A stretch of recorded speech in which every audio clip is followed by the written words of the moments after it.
Hey guys, Crystal Brady here, your expert in all things real estate. Today I wanted to just make a quick video to talk to you about some of the minimum requirements in order to get pre-approved for a mortgage. A lot of first-time buyers want to know, what do I need in order to get pre-approved for that mortgage? So here we go.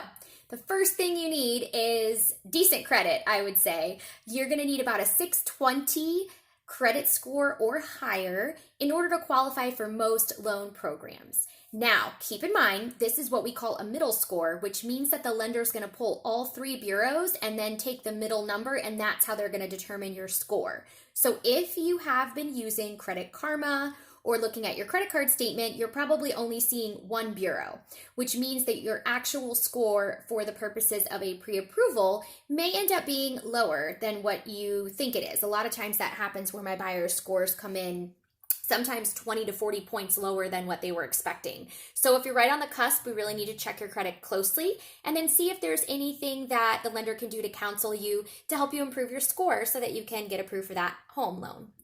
The other section I wanted to kind of cover is down payment and closing cost. This is obviously a huge part of purchasing a home, and you are going to have some funds available on your own, out of your own pocket, to contribute toward this purchase.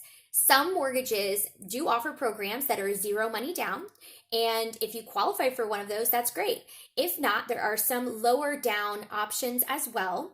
I would say a majority of my buyers are doing about 3 to 5% down when they're first-time buyers, and that's kind of what's common and typical with a lot of loan programs.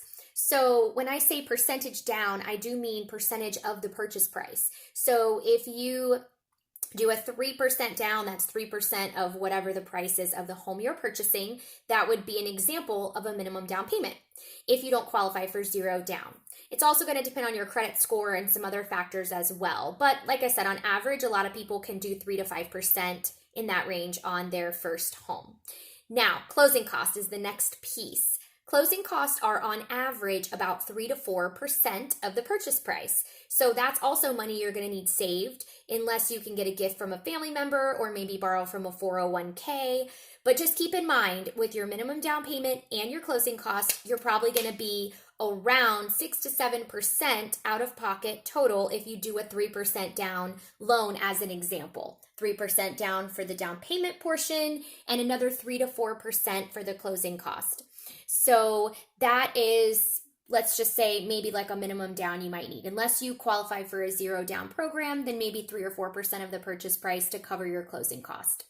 The last part of all of this is you need income. So having that steady job is really critical, obviously, so that you can show the lender your income.